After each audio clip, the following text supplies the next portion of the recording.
Welcome everyone. তো আমরা আলোচনা করছিলাম মোরাল ডেভেলপমেন্ট। আমরা আগের ভিডিওতে কোয়েলবার্গের মোরাল ডেভেলপমেন্ট থিওরির বেসিক নিয়ে আলোচনা করেছি। তো আমরা সেখানে দেখছিলাম মোরাল ডাইনামা।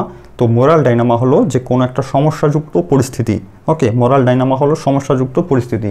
তো কোয়েলবার্গ তিনি তার মোরাল ডেভেলপমেন্টের থিওরি রিসার্চ করার সময় তিনি বিভিন্ন টাইপের মোরাল ডাইনামা বানিয়েছেন এবং এই মোরাল ডাইনামার উপর ভিত্তি করে তিনি মোরাল রিজনিং টাইপের কোশ্চেন বানিয়েছেন এবং কোশ্চেনগুলো তিনি তার স্টুডেন্টদেরকে বা পাবলিককে দিয়েছেন যে তারা কি উত্তর করে জানার জন্য, এবং সেই অ্যান্সারের ভিত্তিতে তিনি তার রিসার্চকে এগিয়ে নিয়ে যান। তো এইরকম একটা ডাইনামা হলো হেঞ্জ ডাইনামা। হেঞ্জ ডাইনামা, তো আমাদেরকে এই হেঞ্জ ডাইনামাকে ভালোভাবে জানতে হবে এবং বুঝতে হবে। হেঞ্জ ডাইনামা, দেখো কি এই হেঞ্জ ডাইনামা। হেঞ্জ ডাইনামা হলো যে হেঞ্জ নামের একজন ব্যক্তি যার ওয়াইফ কোনো ডেডলি ডিজিজের কারণে হসপিটালাইজ। হেঞ্জ নামের একজন ব্যক্তি যার ওয়াইফ অসুস্থ, মারা যাবে এবং হসপিটালে ভর্তি আছে। ঠিক আছে, তো ডক্টর তাকে একটা মেডিসিন দিলেন, মেডিসিন প্রেসক্রাইব করলেন যে মেডিসিনটা একটা রেয়ার মেডিসিন, একমাত্র একজনের কাছেই পাওয়া যায়, একজন কেমিস্টের কাছে, একজন ফার্মাসিস্টের কাছে এই মেডিসিনটা পাওয়া যায়, আর কোথাও পাওয়া যায় না। এবং মেডিসিনটার দাম হচ্ছে 200 টাকা। মেডিসিনটার দাম 200 টাকা। তো হেঞ্জ স্বাভাবিকভাবে ওই কেমিস্টের কাছে গেলেন, যেহেতু ওটা রেয়ার মেডিসিন, অন্য কারো কাছে পাওয়া যায় না, তো ওই কেমিস্টের কাছেই গেলেন যার কাছে পাওয়া যায়, এবং তার কাছে গিয়ে ওষুধটা, মেডিসিনটা চাইলেন, এবং কেমিস্ট ওই মেডিসিনটার জন্য 2000 টাকা চাইলেন, যে 2000 টাকা দিতে হবে, 2000 টাকা লাগবে, তবে তিনি এই মেডিসিনটা দেবেন। মেডিসিনটার দাম 200 টাকা। তো হেঞ্জ স্বাভাবিকভাবে তিনি বললেন যে আমার স্ত্রী অসুস্থ, মারা যাবেন, আমার কাছে অত টাকা নেই। হেঞ্জ একটা সমস্যায় পড়লেন যে ওনার কাছে অত টাকা নেই, ওনার কাছে 1000 টাকা আছে। তো তিনি অনেক রিকোয়েস্ট করলেন যে আমার স্ত্রী মারা যাবেন, আমি 1000 টাকা দিচ্ছি, 1000 টাকার বিনিময়ে আমাকে মেডিসিনটা দিন। মেডিসিনটার দাম অনলি 200 টাকা। তো আপনি 2000 টাকা চাইছেন, আমার কাছে অত টাকা নেই, আমি আপনাকে 1000 টাকা দিচ্ছি। অনেক রিকোয়েস্ট করলেন যে মেডিসিনটা দেওয়ার জন্য। কোনোভাবেই কেমিস্ট রাজি হলেন না মেডিসিনটা 1000 টাকার বিনিময়ে দেওয়ার জন্য। হেঞ্জের সমস্যা হলো যে একদিকে তার ওয়াইফ মারা যাচ্ছে, ওই মেডিসিনটা না পেলে তার ওয়াইফ মারা যাবে, কিন্তু তার কাছে 1000 টাকার বেশি নেই ওই মেডিসিনটা নেওয়ার মতো, এবং কেমিস্ট 2000 টাকার কমেতে ওই মেডিসিনটা দিতে রাজি নয়, যে মেডিসিনটার দাম 200 টাকা। তো হেঞ্জ এইরকম পরিস্থিতিতে তিনি সিদ্ধান্ত নিলেন যে আমাকে একটা অন্য উপায় বের করতে হবে, হয় একদিকে আমার স্ত্রীকে মরতে দিতে হবে, নয়তো আমাকে মেডিসিনটা চাই, এবং মেডিসিনটা যেহেতু 2000 টাকার কমে কেমিস্ট দেবে না, তো তাই আমাকে অন্য উপায় খুঁজতে হবে। তো তিনি ঠিক করলেন যে ওই মেডিসিনটা তিনি চুরি করবেন। হেঞ্জ জানেন যে মেডিসিনটা চুরি করা অন্যায় এবং তার কি শাস্তি হতে পারে, তার কি পানিশমেন্ট হতে পারে, তিনি জেনে বুঝে এই সিদ্ধান্ত নিলেন।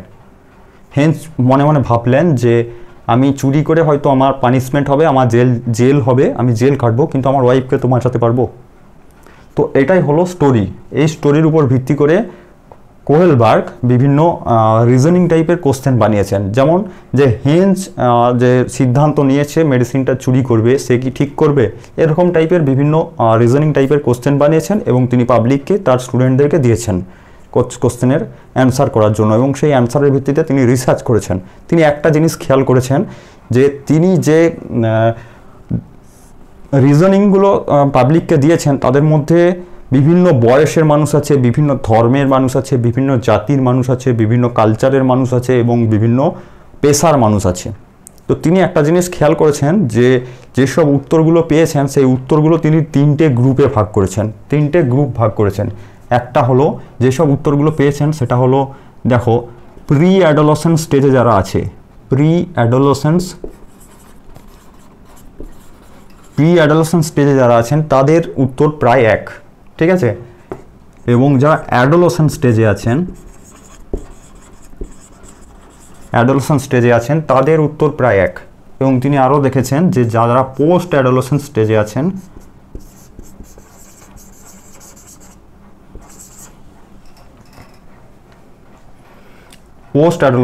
আছেন, তাদের উত্তর প্রায় এক। এখানে জাতি, ধর্ম, বর্ণ, কালচার, সোসাইটি এটা ফ্যাক্টর নয়। এখানে যেটা ফ্যাক্টর হলো যে তিনি এই 3টে এজ লেভেলকে, এজ গ্রুপকে তিনি করেছেন, যে এই 3টে এজ গ্রুপে তিনি একটা জিনিস বুঝতে পেরেছেন যে এই 3টে এজ গ্রুপের মানুষের উত্তরের থিঙ্কিংয়ের বা তাদের মরালিটির পার্থক্য আছে। ঠিক আছে, একটা হলো প্রি অ্যাডোলেসেন্স, অ্যাডোলেসেন্স এবং পোস্ট অ্যাডোলেসেন্স। এই এজ গ্রুপের ভিত্তিতে তিনি উত্তরগুলোকে ভাগ করেছেন যে এই পোস্ট অ্যাডোলেসেন্স স্টেজে প্রি অ্যাডোলেসেন্স স্টেজের বাচ্চাদের থিঙ্কিং একরকম, তাদের মোরালিটি একরকম প্রায় এক। অ্যাডোলেসেন্স স্টেজে যারা আছেন তাদের থিঙ্কিং বা মোরালিটি এক, এবং পোস্ট অ্যাডোলেসেন্স স্টেজে যারা আছেন তাদের থিঙ্কিং বা মোরালিটি প্রায় এক। তো এগুলো হলো এজ গ্রুপ। তিনি 3টে এজ গ্রুপকে 3টে নাম দিয়েছেন, যেটা হলো pre conventional stage, pre conventional stage Bangla নাম হলো প্রি কনভেনশনাল স্টেজ, বাংলা নাম হলো প্রাক প্রথাগত পর্যায়, প্রাক প্রথাগত পর্যায়। এবং অ্যাডোলেসেন্স স্টেজে যারা আছেন এই স্টেজটার নাম দিয়েছেন কনভেনশনাল স্টেজ, কনভেনশনাল স্টেজ। ঠিক আছে, নাম বাংলা নাম হলো প্রথাগত পর্যায়, প্রথাগত পর্যায়। ওকে, এবং পোস্ট অ্যাডোলেসেন্স স্টেজটার নাম দিয়েছেন post conventional stage, post conventional stage Bangla নাম হলো উত্তর প্রথাগত পর্যায়, উত্তর প্রথাগত পর্যায়। ওকে, তো এইগুলো হলো স্টেজ, এগুলো হলো স্টেজ। কোয়েলবার্গ এই 3টে স্টেজ দিয়েছেন। ওকে, প্রি কনভেনশনাল স্টেজ একটা, কনভেনশনাল স্টেজ একটা, ঠিক আছে, এবং পোস্ট কনভেনশনাল স্টেজ একটা। ওকে, এই 3টে স্টেজ দিয়েছেন, কিন্তু এগুলো হলো এজ গ্রুপ, এগুলো হলো age group, age group. Pre adolescence একটা এজ গ্রুপ, অ্যাডোলেসেন্স একটা এজ গ্রুপ, এবং পোস্ট অ্যাডোলেসেন্স একটা এজ গ্রুপ। কিন্তু এগুলো হলো এই এজ গ্রুপের নাম, যেগুলোকে তিনি মোরাল ডেভেলপমেন্ট থিওরির, তার মোরাল ডেভেলপমেন্ট থিওরির স্টেজ বলেছেন, যে প্রি কনভেনশনাল একটা স্টেজ, কনভেনশনাল একটা স্টেজ, পোস্ট কনভেনশনাল একটা স্টেজ। ওকে, তো প্রি কনভেনশনাল মানে প্রাক প্রথাগত পর্যায়, প্রাক প্রথাগত পর্যায়। ওকে, তো প্রথাগত পর্যায় এবং উত্তর প্রথাগত পর্যায়। ঠিক আছে, তো এখানে দেখো, যারা এখানে বলি যে কনভেনশনাল কি, কনভেনশনাল হলো কোনো সিচুয়েশনের ভালো বা খারাপ বোঝা, কোনো সিচুয়েশনের সুবিধা বা অসুবিধা বোঝা, সেটাই হলো কনভেনশনাল। তো এখানে এই স্টেজ হলো প্রি কনভেনশনাল, মানে কোনো সিচুয়েশনের ভালো বা খারাপ, কোনো সিচুয়েশনের সুবিধা বা অসুবিধাগুলো বোঝার আগের স্টেজ।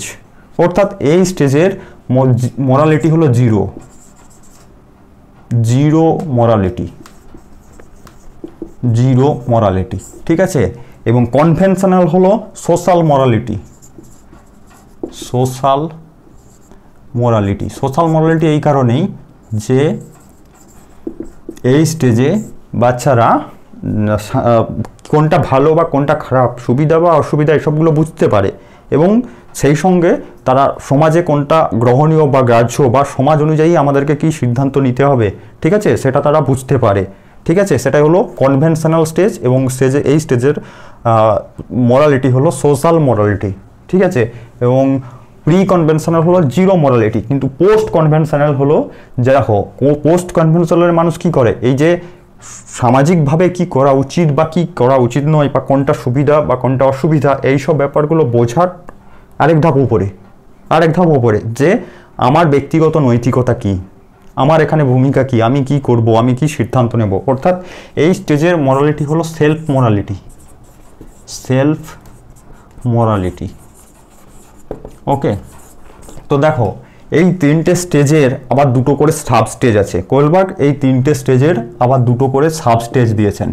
মোট আমাদের 6টা সাব স্টেজ আছে। ওকে, তো নেক্সট ভিডিওতে আমরা এই প্রতিটা স্টেজ এবং প্রতিটা স্টেজের 2টো করে সাব স্টেজ আছে, সেগুলো নিয়ে ডিটেলসে আলোচনা করব। ওকে, তো চলো নেক্সট ভিডিওতে দেখা হচ্ছে। Thank you.